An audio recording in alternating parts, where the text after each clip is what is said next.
សូមជម្រាបសួរទៅកាន់លោកគ្រូក៏ដូចជាសួស្តីអ្នកនរគ្នាចឹងថ្ងៃនេះខ្ញុំនឹងមក present តកតងទៅនឹង final project របស់ក្រុមទី3របស់ពួកខ្ញុំដែលពួកខ្ញុំបានធ្វើទៅលើការ config ទៅលើ network មួយនេះហើយក្រុមខ្ញុំសមាជិកទាំងអស់មានអ្នកមានខ្ញុំទីមេងច័ន្ទវិនក៏ដូចជាសេងហងចឹងយើងអាចចាប់ផ្ដើមធ្វើការ present របស់យើងបានតែ content របស់ខ្ញុំដែលនិយាយក្នុងថ្ងៃនេះមាន3ចំណុចមាន introduction proportional network implementation ក៏ដូចជា result ហើយនិង conclusion ចឹងចាប់ផ្ដើមចំណុចទី1គឺ introduction ចឹងនេះគឺជា timeline ដែលពួកខ្ញុំបាន set ចឹងបើសិនជាមើលទៅលើ timeline ហ្នឹងគឺពួកខ្ញុំបានធ្វើការតនពេលវេលាហើយខ្ញុំបាន predict ថានៅក្នុងសប្តាហ៍ទី1នៃខែ6ហ្នឹងពួកខ្ញុំធ្វើការ finish ទៅលើការ presentation ក៏ដូចជា simulation ហើយនិង report ផ្សេងៗចឹងពួកខ្ញុំក៏បានបែងចែក role ឲ្យគ្នាទៅវិញទៅមកដែរដែលមានជាទីមួយខ្ញុំធ្វើទៅកាន់ core network ទីពីរគឺសេងហងក៏បានធ្វើទៅកាន់ប្រភេទនៃ banking ហើយច័ន្ទវិនក៏បានធ្វើទៅលើ campus ហើយមេក៏បានធ្វើទៅលើនៅប្រភេទនៃpublic sector ផងដែរចឹងក្នុងការធ្វើនៅ documentation ដូចជា report ដូចជា slide presentation ផ្សេងៗហ្នឹងពួកខ្ញុំក៏បានចែកគ្នាធ្វើដែរដែលមានដូចជា report គឺលីបីនិងច័ន្ទវិនជាអ្នកធ្វើហើយនឹង slide គឺខ្ញុំនិងសេងហងចំពោះចំណុចដែលខ្ញុំធ្វើ core network នេះក៏មានការជួយ access ពី link ដែរចឹងយើងអាចទៅមើលបានទីចឹងនេះគឺជា full network topology របស់ពួកយើងដែលទី1យើងមាន core network មួយដែលយើងនឹងធ្វើការ assign នៅ AS number ហើយក៏ដូចជា allow ឲ្យភេទនៃ external network 3ផ្សេងទៀតគាត់អាច connect មកកាន់ core network របស់យើងបានដែលមានដូចជា public sector campus ក៏ដូចជា banking ហើយយើងនឹងធ្វើការឡើងទៅកាន់ internet ហ្នឹងដែរចឹងយើងអាចទៅមើលការងារបន្ទាប់ដែលតកតងទៅនឹងចំណុច core network ចឹងចំពោះចំណុច core network នេះដែរគឺខ្ញុំបាន assign ថាមួយចំនួនជាទីគឺប្រភេទនៃការ assign ទៅលើប្រភេទ IP address ការ apply OSPF concept BGP concept ក៏ដូចជាធ្វើទៅកាន់ configuration policy មាន assign port IP ផ្សេងៗហើយនៅចុងក្រោយយើងធ្វើការ sync connection រវាង external network ទាំងអស់ទៅកាន់ core network ចឹងថា external network អាចឆ្លងកាត់កាន់ core network បានឬក៏អត់អញ្ចឹងយើងអាចចាប់ផ្ដើមបានដល់ចំណុចទី1ខ្ញុំបានធ្វើការ assign ទៅលើ IP នេះគឺជា IP ដែលខ្ញុំបាន assign ទៅឲ្យ device មួយចំនួន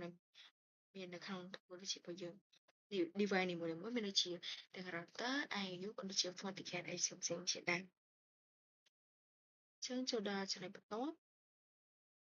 ចឹងចំណុចទី1នេះគឺជាការ implementation ទៅលើប្រភេទនៃ OSPF concept អញ្ចឹងក្នុងការ assign នៅ OSPF concept នេះដែរខ្ញុំបានដាក់នៅ IU ប្រភេទហ្នឹងគឺជា core network បានន័យថាវានឹង run OSPF concept នៅក្នុង core network ហ្នឹងចឹងយើងអាច connect សារមាន data link មានអីផ្សេងៗជាដើមខ្ញុំអាចបញ្ជាក់មួយទៀតបានដែរថានៅក្នុងនេះចំពោះ FortiGate ក៏ខ្ញុំបានបញ្ចូលវាចូលទៅក្នុង OSPF concept ដែរដែលខ្ញុំបានបែងចែក area វាហើយនៅកណ្ដាលនេះគឺជាប្រភេទ area 0ជាមួយនឹង FortiGate 2ខាងលើគ្នាហើយខាងឆ្វេងដៃនេះគឺ area 1ជាមួយនឹង IU3 IU4 ហើយក៏ដូចជា IU5 គឺស្ថិតនៅក្នុង area 1ហើយកណ្ដាលនេះគឺ area 2និងចុងក្រោយគេខាងស្ដាំនេះគឺ area 3យើងត្រឡប់ទៅ SPI យើងសាថ្មីចឹងក្នុងការ assign SPI concept ចំពោះ area 0នេះខ្ញុំបញ្ជាក់មកអញ្ចឹងខ្ញុំប្រើចំពោះ IU ប្រភេទនេះជាមួយហើយនឹង FortiGate 2ខាងលើចឹងយើងចង់ដឹងថាយើង config ហើយអាចទៅមើលបានអញ្ចឹងបន្ទាប់ពីយើងបាន config ហើយយើងក៏បាន testing result ក៏ដូចជា show នៅ network របស់ IU នីមួយៗដែលមានដូចជា IU 1ក៏ដូចជា IU 2រហូតដល់ IU វាអាចស្គាល់ network យើងអាចមើលតាមរយៈ IP route នៃ ID router របស់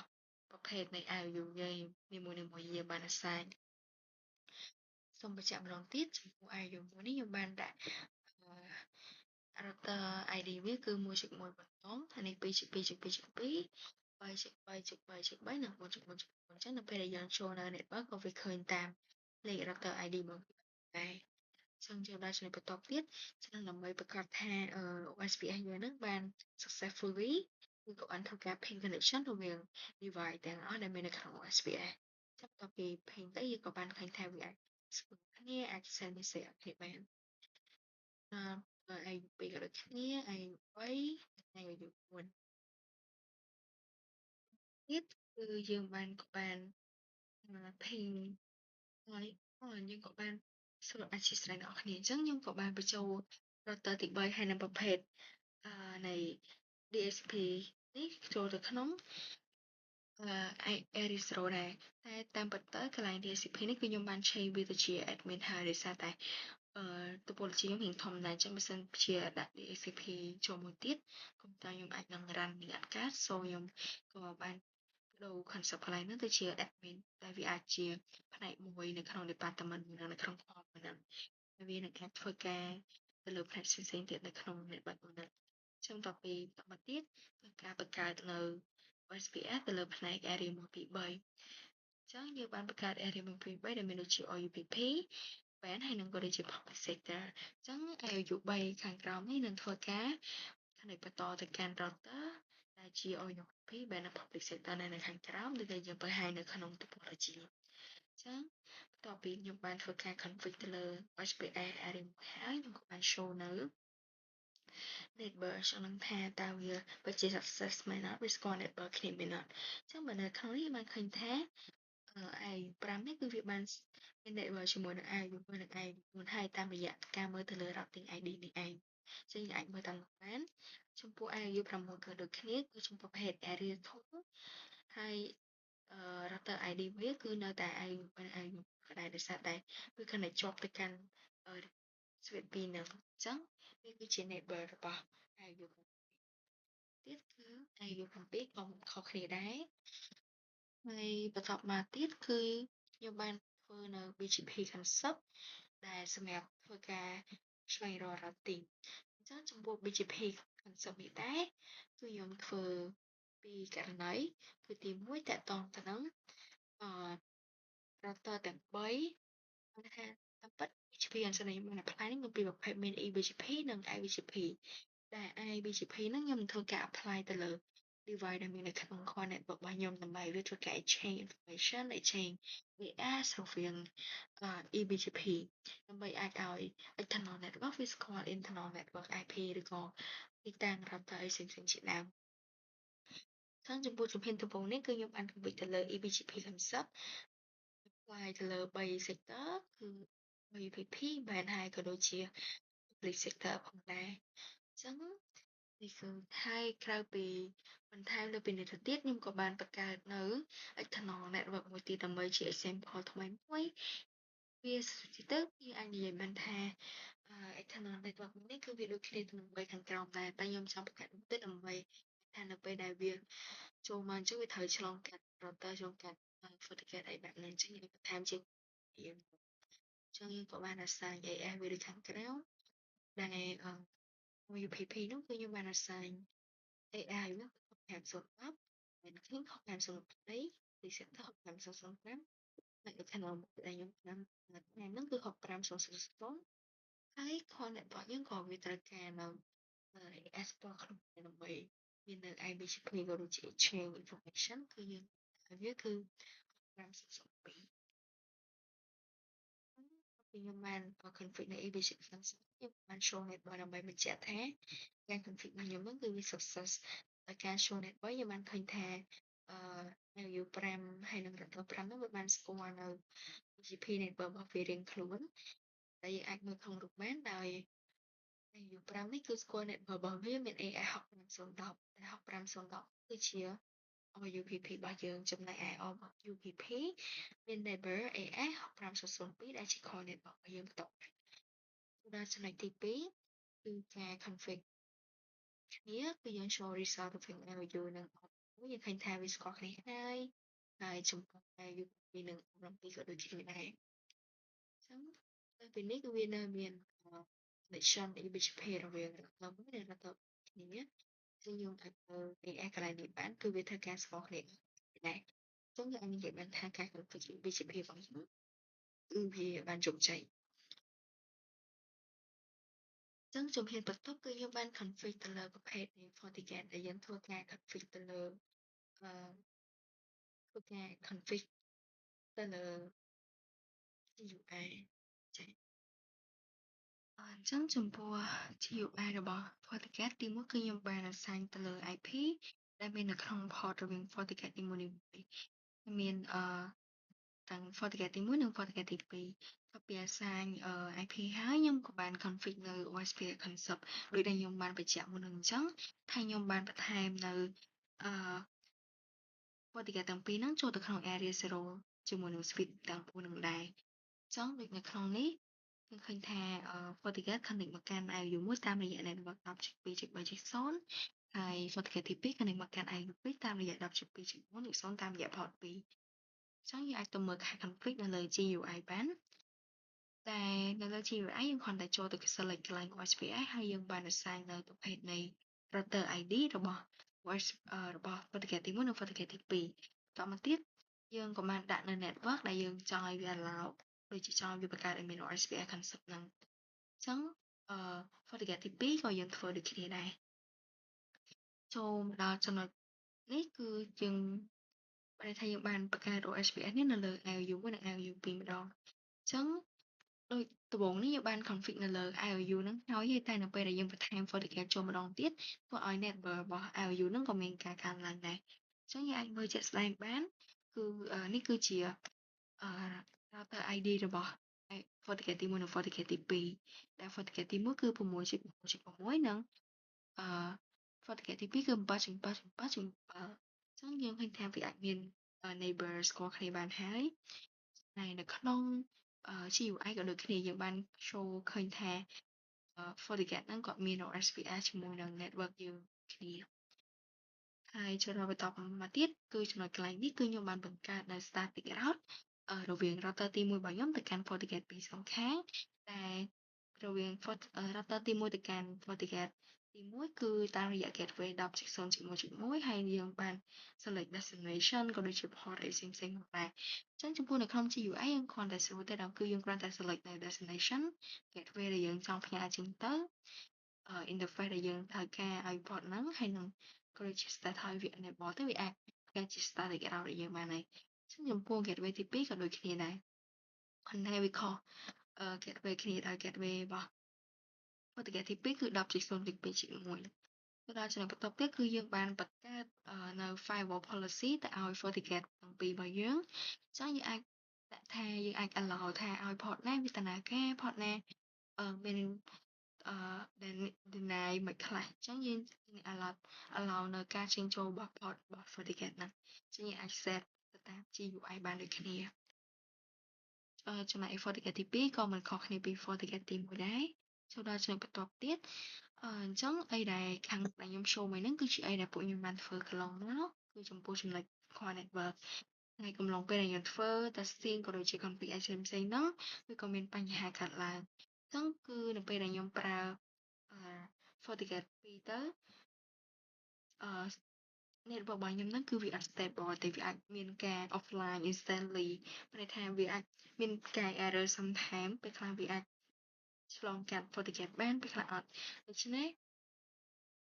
ខ្ញុំបានរកនៅ solution មួយគឺយើងធ្វើការ grouping នៅ FortiGate 2ហ្នឹងចូលគ្នាជាតែមួយគ្នាប៉ុន្តែយើងប្រើនៅ physical device របស់យើងហ្នឹងគឺយើងនៅតែប្រើ FortiGate 2ទេអញ្ចឹងចំពោះ solution ដែលខ្ញុំបានរកដែរគឺខ្ញុំបង្កើតបានទៅជាការប្រើប្រាស់នៅ active passive clustering បានន័យថាយើងអឺភ្ជាប់នៅ link មួយរវាង FortiGate ទី1និង FortiGate ទី2 allow ឲ្យវាយើងបង្កើតជា habit link បានន័យថា FortiGate 2ហ្នឹងមានមួយ active មួយ passive អញ្ចឹងនៅពេលដែលមួយណាវាអាចថាមួយណាវា shut down ឬក៏វាអត់អាចដំណើរការបានមួយទៀតជាអ្នក passive បន្តបានន័យថាវាជាអ្នកទទួលខុសត្រូវបន្តអញ្ចឹងចំពោះការធ្វើបែបនេះដែរវាអាច improve ទៅលើខាងផ្នែកអឺ availability របស់ FortiGate របស់យើងបានន័យថាវាមាន backup plan ពេលដែលមួយមានបញ្ហាមានមួយទៀតចាំទទួលខុសត្រូវជំនួសអញ្ចឹងចំពោះការធ្វើបែបនេះធ្វើឲ្យ FortiGate ទាំងពីរហ្នឹងគឺវា link ចូលគ្នាហើយនៅពេលដែលយើង config តែនៅលើ FortiGate ទី1គឺ everything on FortiGate ទី1ក៏ត្រូវបាន store នៅក្នុង FortiGate ទី2ដែរអញ្ចឹងគឺវាធ្វើការដងពីគ្នាទាំងអស់ទាក់ទងទៅនឹង route ក៏ដូចជាអីផ្សេងៗជាដើមអញ្ចឹងអឺការធ្វើបែបហ្នឹងយើងអាចធ្វើបានដោយទីមួយយើងបានconfig ទៅលើ ទៅលើ GUI របស់ FortiGate ទៅលើចំណុច HA ដែលវាតកតងនៅក្នុង system ហើយយើងធ្វើការ set នៅ priority ថាតើយើងចង់ឲ្យ priority ខ្ពស់ទៅកាន់ FortiGate មួយនេះហើយវាដំណើរការមុនគេអញ្ចឹងខ្ញុំបាន set ទៅឲ្យ FortiGate ទី1ហើយគាត់ priority គាត់200ហើយ FortiGate ទី2គឺ priority 100ដើម្បី set availability ថាFortiGate ទី1ហ្នឹងគាត់នឹងដើរតួនាទីធ្វើជា active FortiGate អញ្ចឹង everything ដែលត្រូវការ routing ឬក៏ traffic អីផ្សេងៗដែលឆ្លងកាត់ network មួយហ្នឹងគឺត្រូវឆ្លងកាត់ FortiGate ទី1ហើយប៉ុន្តែក្នុងនោះដែរខ្ញុំក៏បាន set នៅ FortiGate ទី2ដែលជា secondary FortiGate ហើយ set priority វា100គឺបានន័យថានៅពេលដែលបើសិនបើមាន FortiGate ទី1គាត់មានបញ្ហាអញ្ចឹង FortiGate ទី2គាត់ passive មួយចំនួនអញ្ចឹងគាត់នឹងដំណើរការជំនួសហើយ information អីផ្សេងៗគឺដូចគ្នាទាំងអស់ចឹងចំណុចមកបន្តមកទៀតនេះគឺជា status ដែលយើងបាន show នៅក្នុង comment ដែលវាបង្ហាញពី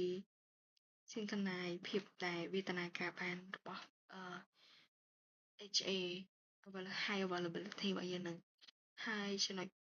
តមកទៀតគឺជាការនៅ testing នៅ connection này អញ្ចឹងបន្ទាប់ពីខ្ញុំបាន config everything នៅក្នុង core នឹងអស់ហើយគ្រប់ផ្នែកទាំងអស់វាអាចស្គាល់គ្នាបានហើយខ្ញុំក៏បាន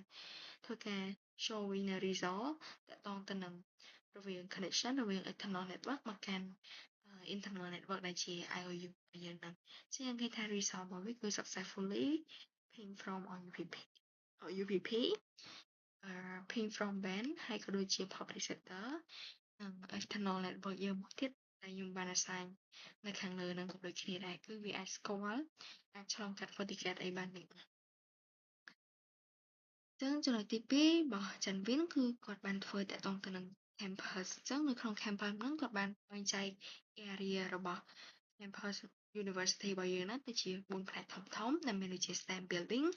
IFL អគារ A ក៏ដូចជាអគារ B ហើយក៏មាននឹងផ្នែក IT center មួយដែរដែលជាអ្នក control ទៅលើខាងផ្នែក forwarding អីបែបហ្នឹងអញ្ចឹងយើងទៅអាចទៅមើល task បានអញ្ចឹង task គាត់មានច្រើនមានរឿងច្រើនដែរចំនួន10នេះដែលវាជា task តូចៗដែលគាត់បាន assign អញ្ចឹងយើងអត់ចាំបាច់រៀបរាប់ច្រើនទេយើងអាចទៅមើល task នីមួយៗតែម្ដងអញ្ចឹងដំបូងនេះគឺគាត់បានធ្វើការ assign នៅ IP ទៅឲ្យ device ផ្សេងៗដែលមាននៅក្នុង network របស់គាត់អញ្ចឹងដូចជាទីមួយគឺ campus គាត់បាន task ទី1របស់គាត់បាន assign IP តាមរយៈ website ដោយសារតែគាត់ត្រូវការបែងចែកនៅ VLAN អញ្ចឹង VLAN ច្រើនបើសិនជាគាត់អត់មាន website មួយចំនួនទេគឺអាចនឹងមានការច្រឡំឬក៏ចែក IP ខុសបែបហ្នឹងអញ្ចឹងគឺគាត់ត្រូវការ assign នេះមួយចំនួនហើយ task ទី2និងទី3របស់គាត់គឺគាត់ចាប់ផ្ដើមបង្កើត VLAN ក៏ដូចជាបង្កើត trunk mode ដើម្បីអាចឲ្យ VLAN ទាំងអស់ហ្នឹងគឺគាត់អាច communicate មកគ្នាបានតាមរយៈ trunk link នេះគឺជា command ដែលគាត់បាន config ក៏ដូចជាគាត់បាន show នៅ interface trunk បន្ទាប់ពី successfully connected វាអាចមើលតាមរយៈ result របស់គាត់បានហើយបន្តមកទៀតគឺគាត់បានបង្កើតនៅ config នៅ LACE internet ដើម្បីបង្កើតឲ្យមាន redundant trunk ក្នុងអគារ staff ហើយដូចជា IFR ដែរអញ្ចឹងនេះជា result ដែលគាត់ទទួលបានបន្ទាប់ពីបន្ថែមនៅ internet channel ហើយ task បន្ទាប់គឺគាត់បាន set ឲ្យ IOU 1ក៏ដូចជា IOU 4ជា primary root bridge ក៏ដូចជា secondary root bridge ដើម្បីអាចឲ្យ VLAN ទាំងអស់ហ្នឹងគាត់ able to manage spanning tree process ឬក៏ path បានអញ្ចឹងនេះគឺជា result បន្ទាប់ពីគាត់បាន config ហើយចូលដល់ចំណុចទី6គឺតកតងទៅនឹងការ config នៅ Intel VLAN ដើម្បីអាចឲ្យ VLAN ដែលនៅខុសគ្នាហ្នឹងគាត់អាច communicate មួយគ្នាបានតាមរយៈការបង្កើត interface Intel VLAN នីមួយៗហើយនេះគឺជា interface Intel VLAN ដែលគាត់បាន config អញ្ចឹងយើងអាចមើល result នៅក្នុងនេះបានហើយយើងក៏ notice ថា sub interface របស់គាត់ហ្នឹងគឺ app មានមួយណាដល់ទេអញ្ចឹងដំណើរការរបស់វានឹងដំណើរការធម្មតាចូលដល់ចំណុចបន្ទាប់គឺតកតងទៅនឹងការបញ្ចូលនៅ OSPF concept ចូលទៅកាន់ O1 O2 និង O3 អញ្ចឹងសម្រាប់ចំណុចនេះដែរគឺគាត់បង្កើត OSPF single area សម្រាប់ internal network អញ្ចឹងយើងដឹងហើយថា OSPF ហ្នឹងគឺគេប្រើសម្រាប់ internal connection only អញ្ចឹងយើងអាចមើលបានគឺចំពោះកន្លែងនេះគាត់ show ពីបន្ទាប់ពីគាត់បាន config ហើយគាត់ក៏បាន show ពី OSPF network នៅលើ O2 យើងឃើញថាស្គាល់នៅ router ទី2និង router ទី3គឺជា network របស់គាត់ហើយចឹងអាចមើលតាមនឹងបានមួយទៀត គាត់បាន show ទៅលើ interface ទាំងអស់ដែលមាននៅក្នុង O1 OP3 ចង់ដឹងថា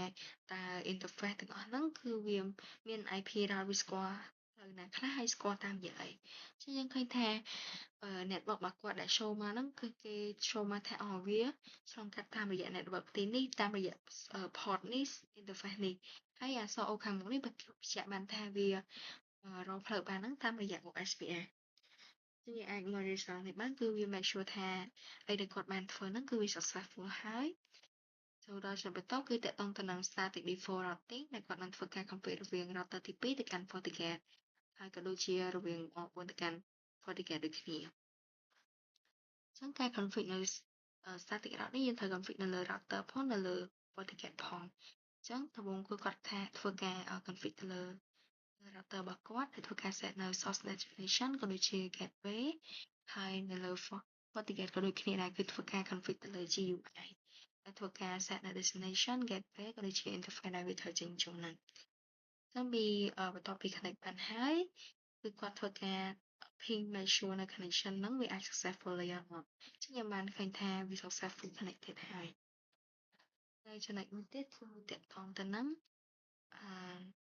ការបន្ថែមនៅ FortiGate NAT អញ្ចឹងចំណុចខ្លាំងនេះគាត់បន្ថែមនៅ FortiGate NAT ហ្នឹងដើម្បីធ្វើការ exchange ឬក៏ធ្វើការ translate នៅ private IP របស់ network របស់គាត់ហ្នឹងដើម្បីបញ្ជូនទៅខាងក្រៅអញ្ចឹងជាធម្មតា network ខាងក្រៅគាត់អាចស្គាល់នៅ private IP ដែលយើងប្រើនៅក្នុងក្រុមហ៊ុនឬក៏នៅក្នុង department យើងបានទេអញ្ចឹងវាត្រូវការមានអ្នកជំនួយជួយ translate ទៅជាឬក៏ជួយ advertise private IP របស់យើងហ្នឹងទៅជា public IP ដើម្បីអាចឲ្យ external network ស្គាល់ហើយ connection បានអញ្ចឹងកន្លែងនេះគឺគាត់ធ្វើបែបហ្នឹងដល់ចំណុចបន្ទាប់ទៀតគឺការ build នៅ DHCP server ដើម្បីជួយសម្រួលដល់ PC ផ្សេងៗក្នុងការ request IP មកកាន់ DHCP router អញ្ចឹងrouter ហ្នឹងនឹងមានតួនាទីផ្ដល់នៅ IP ទៅកាន់ PC ដែលគាត់ធ្វើការ request មកនេះអាចមើលបន្តបានអឺចំពោះចំណុចនេះគាត់ក៏បានចូល result តាក់ទងនៅពេលដែល PC2 និង PC6 ដែលមកពី VLAN 60និង VLAN 20ធ្វើការ request IP address មកកាន់គាត់អញ្ចឹងគាត់ក៏បានកាន់ router ហ្នឹងអញ្ចឹង router ហ្នឹងក៏បានផ្ដល់នៅ IP origin mask subnet ណាឲ្យទៅវិញទៅដល់ចំណុចtesting 10គឺធ្វើតាក់ទងទៅនឹង SSH ក៏ដូចជា Telnet ទៅលើ router device ទាំងអស់ដើម្បីងាយស្រួលក្នុងការ manage ទៅលើ information ឯផ្សេងៗដែលទទួលបានពី PC9 អញ្ចឹងនេះគឺជា config ក៏ដូចជា code ដែលគាត់បានធ្វើហើយក៏ដូចជា result របស់គាត់ចូលដល់ចំណុចទី11គឺតាក់ទងទៅនឹងការ apply នៅ port security ទៅកាន់ port នីមួយៗអញ្ចឹងវាត្រូវ confirm ថាគាត់ហ្នឹងគឺ active monitor ត្រូវបាន control ទាំងអស់ត្រូវបានគេតាមដានទាំងអស់អញ្ចឹងវា secure សម្រាប់ការចេញចូលព័ត៌មានផ្សេងៗចឹងចំពោះចំណុចបន្ទាប់ទៀតគឺគាត់ចាប់ផ្ដើមធ្វើការ verify connection រវាង PC ទាំងអស់ចូលគ្នាបន្ទាប់ពី config ហើយគាត់នឹងធ្វើការ ping data PC ទាំងអស់ហ្នឹងគាត់អាច communicate ពីគ្នាទៅវិញទៅមកបានមួយទៀតគឺតាក់ទងទៅនឹងការ Scenaristic SSH ក៏ដូចជា Telnet Access អញ្ចឹងកន្លែងនេះគេប្រើប្រាស់នៅ ACL ដើម្បីដឹងថាតើគួរ allow device ណាខ្លះឲ្យ transmit ឲ្យបញ្ជូនតែគួរ deny device ណាខ្លះអត់ឲ្យបញ្ជូនឯបែបហ្នឹងចឹងទៅគឺយើងធ្វើការ set នៅ access list control ទៅដល់ចំណុចទី13គឺការ apply នៅ IBGP concept រវាង router ទី2 FortiGate O4 និងEBGP concept គឺ O4 O5 ដែលគេនឹងធ្វើការគាត់ក៏បាន assume ថា O5 ហ្នឹងគឺជា internet server ឬក៏ core network របស់យើងនឹងឯងគាត់បានបញ្ជាក់ឈ្មោះនៅលើនឹងដែរអញ្ចឹងយើងអាចទៅមើលបានថាការគាត់ config អីបែបម៉េចខ្លះអញ្ចឹងទី1នេះគឺគាត់បានធ្វើការ config IBGP ដែល IBGP នេះនឹងធ្វើការ sharing នៅ AS ជាមួយនឹង core network របស់យើងថា core network របស់យើងហ្នឹងគឺមានលេខ AF ផ្ទាល់ខ្លួនគឺដែល AI របស់ core network គឺ6502អញ្ចឹង EBGP ហ្នឹងក៏គាត់ត្រូវការលេខហ្នឹងដើម្បីធ្វើការ exchange នៅ routing information ដែរហើយចំពោះការប្រើប្រាស់នៅ IBGP concept ហ្នឹងគឺប្រើប្រាស់នៅក្នុង network របស់គាត់នៅក្នុងក្រុមហ៊ុនរបស់គាត់អញ្ចឹងលេខរបស់គាត់គឺ6502ហើយ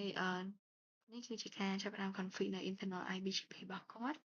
អញ្ចឹងគាត់បាន running command ក៏ដូចជា show នៅបន្ទាប់ពីគាត់ config ហើយគាត់ក៏បាន show នៅ result testing នៅ BGP Samurai ឃើញថាវាស្គាល់នៅ AS របស់router ហើយចំពោះ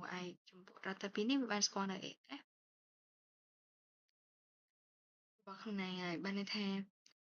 ហ្នឹងហើយហើយចំពោះ FortiGate វិញក៏ដូចគ្នាដែរបានបញ្ចូល FortiGate នេះក៏បាន config នៅ IBGP concept ដែរគឺយើងគ្រាន់តែចូលទៅក្នុង GUI ហើយដាក់នៅ local AS ក៏ដូចជា router ID អីផ្សេងៗហើយបន្តមកទៀតគឺគាត់បាន config ABGP concept រវាង O4 ទៅកាន់ O5 យើងអាចមើលបានហើយនេះគឺជាការ config របស់គាត់យើងឃើញថា O4 និង O5 គឺ share នៅ AS ដែល AS របស់ O4 នេះគឺជា AS របស់ external network ដែលជា core network ហើយ AS របស់ O5 គឺជា AS របស់ខាងផ្នែក campus ក្នុងទាំងមូលគឺ network របស់ campus មួយនេះxongបន្ទាប់ពីបាន successfully ហើយយើងក៏បានធ្វើការ pin ដើម្បី testing connection រវាង PC ដែលមាននៅក្នុង campus របស់គាត់ទៅកាន់ internet ឬក៏ទៅកាន់ core network ចឹង result ដែលទទួលបានឃើញថាវា successfully sending ចឹងចំណុចរបស់គាត់គឺប៉ុណ្្នឹងឯងទៅពេលដែលវា successfully sending PC ខាងក្នុងអាច pin បានទៅខាងក្រៅហើយគឺវាអូខេហើយធ្វើដល់ចំណុចមួយទៀតគឺតាក់ទងទៅនឹង banking របស់ Safe Home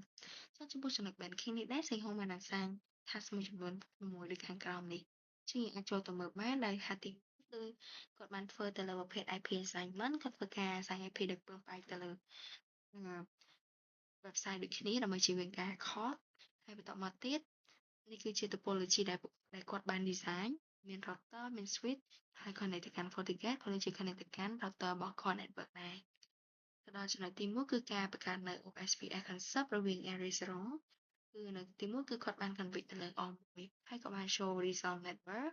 ហើយក៏បានឃើញដែរហើយបន្ទាប់មកគាត់ក៏បាន apply OSPF concept ទៅលើ FortiGate ម្ដងការ config ទៅលើ GUI យើងអាចមើលនៅក្នុងនេះបាន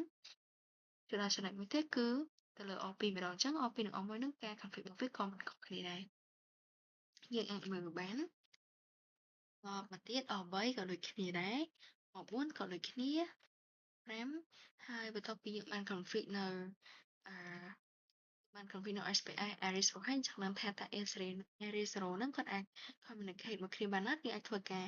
testing លើការ ping PC មួយទៅ PC មួយដែលឆ្លងនៅVLAN ជាដើមអញ្ចឹងនេះគឺជាការ testing connection របស់គាត់គឺឃើញថាវា successfully ហើយបន្តមកទៀតចំណុចទី3គឺការធ្វើនៅ access control configuration អញ្ចឹងការនេះគឺទាមទារត្រូវឲ្យ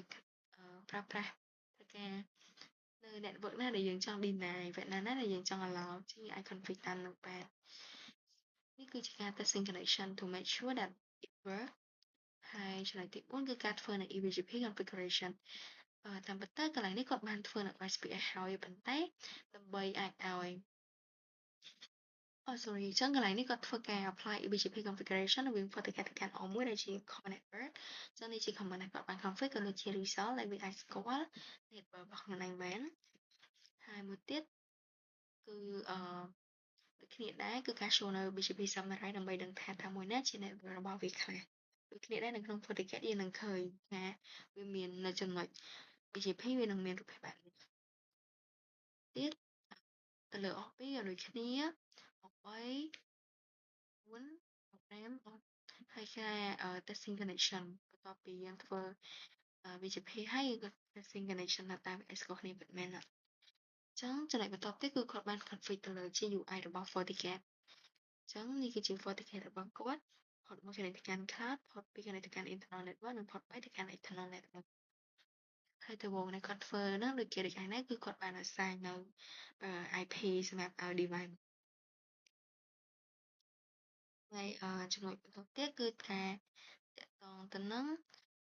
policy របស់ FortiGate អញ្ចឹងបន្ទាប់ពីយើង assign IP វាហើយក៏យើងត្រូវការ set នៅ policy មួយចំនួនដែលយើងគួរឬក៏មិនគួរប្រើនៅលើ FortiGate ដែរអញ្ចឹងអានេះគឺជាការ config apply នៅ policy ការចេញចូលច្រកចេញច្រកចូលរបស់ FortiGate អាចមើលបានយើង allow traffic ឲ្យឆ្លងកាត់ពី port ណាទៅ port ណាចេញចូលតាម port ណាបានដល់ចំណុចមួយទៀតគឺ ping connectivity រវាង PC ទៅកាន់ core network អញ្ចឹងគាត់ក៏បានធ្វើការ testing ពី PC ទៅកាន់ core network ចង់ថាតើ internal network របស់គាត់ហ្នឹងអាច exchange information ជាមួយ internal network បានអញ្ចឹងចម្លើយគឺ OK របស់គាត់បានធ្វើឡើង successfully ហើយគាត់បាន ping នៅ result បញ្ជាក់ដែរអញ្ចឹងយើងអាចមើលតាម event ចុះដល់ចំណុចចុងក្រោយគឺជាចំណុចរបស់ limit គឺ public sector អញ្ចឹង public sector នេះដែរគឺគាត់បាន assign វាទៅជាផ្នែកមួយចំនួនដូចជា government, police, healthcare, UE ដែលជាក្រសួងអប់រំយើង interior ក៏ដូចជា economic, financial ផ្សេងៗជាដើមអញ្ចឹងយើងទៅមើលថាស្គាល់ទាំងអស់គ្នានេះគឺជា topology ដែលគាត់បាន design វាមាន redundant link ច្រើនជៀសវាងការ problem កើតឡើងនៅពេលដែលដាច់ខ្សែហើយដំបូងអីដែលគាត់ធ្វើដំបូងគេហ្នឹងគឺគាត់បាន assign IP តែគោលបំណងរបស់គាត់ដំបូងហ្នឹងគឺគាត់ចង់ធ្វើនៅ aggregation បានន័យថា allow ឲ្យខ្សែពីរហ្នឹងគឺប្រើប្រាស់នៅ IP តែមួយជៀសវាងការប្រើប្រាស់នៅ IP ច្រើនតែកំឡុងពេលដែលប្រើហ្នឹងវាមានបញ្ហាមួយចំនួនកើតឡើងដោយសារតាក់ទងទៅនឹង ARU របស់គាត់ដូច្នេះហើយទើបជាគាត់ប្រើនៅវិធីធម្មតាវិញចឹងបន្តមកទៀតគាត់ក៏បាន apply OSPF concept ដោយបានបង្កើតជា area 3ផ្សេងៗគ្នាតាមពិតទៅកន្លែងនេះគាត់អាចឲ្យ network ទាំងមូលហ្នឹងនៅក្នុង area 0មួយក៏បានដែរប៉ុន្តែគាត់អត់ចង់អាចថាគាត់អត់ចង់ឲ្យ network ហ្នឹងធំ work ខ្លាំងពេកបានន័យថា work ខ្លាំងពេកទៅ control អត់ជាប់ដែរអញ្ចឹងយើងធ្វើការបែងចែកគ្នាដើម្បីងាយស្រួលក្នុងការប្រើប្រាស់អញ្ចឹងចំពោះមួយទៀតគឺបន្ទាប់ពីគាត់បានបង្កើតនៅ SPF concept ហើយគាត់ក៏បានតាក់ស៊ីនសាក់មើលថាតើពេលដែលគាត់ ping ពី interior ទៅកាន់ healthcare ដែលឆ្លងកាត់មួយហ្នឹងគឺវាសុខដែរអត់គឺចម្លើយគឺហើយមួយទៀតគឺ SPF network គាត់បានបញ្ជាក់ពី network របស់ SPF ទៅតាម device នីមួយៗផងដែរហើយបន្ទាប់ទៀតគឺ failover testing កន្លែងនេះគាត់នៅមានបញ្ហាមួយអឺពេលដែលទោះបីជាមួយ នេះ down ក៏ដោយក៏ connection រវាង interior design ហើយនិង healthcare ហ្នឹងក៏នៅតែអាចប្រើប្រាស់បានដែរដោយសារតែ in case ថាប្រសិនបើវាដាច់តែវាអាចនឹងមាន backup route ច្រើនទៀតមានទៅលើផងទៅក្រោមផងអញ្ចឹងដូច្នេះវាមិនមែនជាបញ្ហាទេដូច្នេះហើយបានជាគាត់បង្កើតឲ្យមាន redundant link ច្រើនចូលដល់ចំណុចមួយទៀតគឺគាត់បាន apply នៅ BGP concept ក៏ដូចជាដែល config ទៅលើ device របស់យើងហើយក៏ដូចជា FortiGate ផងដែរដោយកន្លែងនេះគឺគាត់បង្កើតនៅ eBGP concept ហើយនៅធ្វើការ routing information រវាង O1 ទៅកាន់ cloud ឬក៏ទៅកាន់ external network ដែលជា core របស់ខ្ញុំហ្នឹងហើយមួយទៀតគឺការធ្វើនៅ IB ចា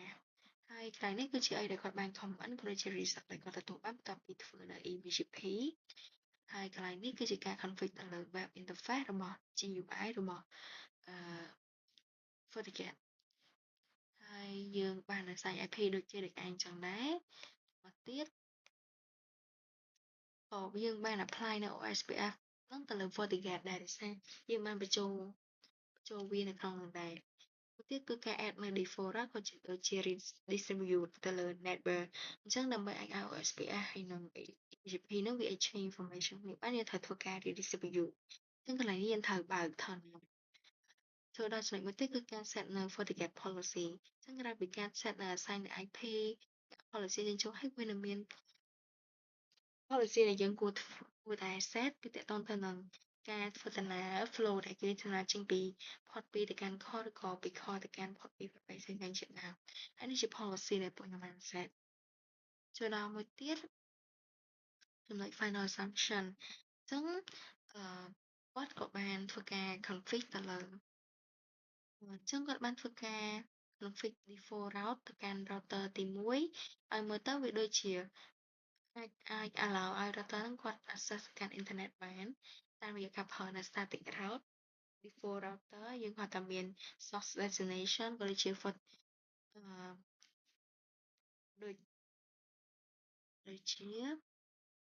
gateway ផងដែរអញ្ចឹងប្រសិនបើកន្លែងនេះគាត់ដាក់ថាប្រសិនបើគាត់ config ទៅលើ NAT simulation ដូចជា public sector ជា public IP វាអាចបញ្ហាកើតឡើងដែរអញ្ចឹងកន្លែងនេះគាត់បាន access net ចូលយើងឃើញថាinterface E1/1 ហ្នឹងគឺជា IP NAT inside ហើយ interface ដែលចេញតាមរយៈ1/3គឺជា NAT outside ហ្នឹងគាត់ក៏បាន show នៅ NAT translation អ្នកធ្វើនៅ NAT translation ឬក៏ này thì nó cứដើម្បី ធ្វើការ change នៅ private IP ដោយថាយើង advertise វាទៅកាន់ public IP អញ្ចឹងទៅ public IP អ្នកស្គាល់ IP យើងទេអញ្ចឹងតមកទៀតគាត់ក៏បានធ្វើការ connection ក៏ដូចជា testing រវាង internal network ដែលមាន AI6505 ទៅកាន់ public sector core network ឬក៏ទៅកាន់ មួយនឹង AI6502 របស់យើងซึ่งកន្លែងនេះយើងអាចឃើញបានថា result នៃការ ping មកគឺ successfully អញ្ចឹងចំណុចរបស់ពួកខ្ញុំមានតែប៉ុណ្្នឹងទេវាចូលដល់ conclusion ចឹងបើសិនជាយើង conclude នៅ project ហ្នឹងមួយឡើងវិញយើងឃើញថាគោលបំណងដែលយើងធ្វើ project មួយនេះឡើងមកហ្នឹងគឺដើម្បីស្វែងយល់ពី real world application នៃnetwork environment ដែលគេតែងតែធ្លាប់មើលកន្លងមកចឹងទៅដោយប្រើប្រាស់នៅ CCNA ពីខាងស្រុកអញ្ចឹងវាអាចជួយផ្ដល់នូវចំណេះដឹងឲ្យយើងបានច្រើនដែរយើងបានរៀនស្វែងយល់ពីបញ្ហានៅពេលដែលយើងជួបទៅយើងអាចដោះស្រាយបញ្ហាបានមានតែ research អីបន្ថែមបែបហ្នឹងអញ្ចឹងអឺប៉ុន្តែនៅក្នុងproject របស់ពួកយើងនេះវានៅមានចំណុចខ្លះឬក៏ conflict ខ្លះតិចតួចដែលវាអាចមើលទៅវាអត់ទាន់ត្រឹមត្រូវល្អឬក៏វាអាចដូច real life ហ្មងទេដោយសារតែយើងគ្រាន់តែធ្វើការ conflict នៅក្នុង computer យើងអត់តបានទៅ apply នៅ real life ទេអញ្ចឹងវាជាចំណុចល្អមួយក្នុងការដែលយើងធ្វើការ practice ទៅលើការធ្វើ network នេះដែរអញ្ចឹងចំណុចរបស់ខ្ញុំមានតែប៉ុណ្្នឹងទេអរគុណច្រើនលោកគ្រូនិងអ្នកទាំងអស់គ្នាសម្រាប់ការស្ដាប់ពីដើមដល់ចប់អញ្ចឹងខ្ញុំនិងក្រុមសូមអរគុណសូមជម្រាបលា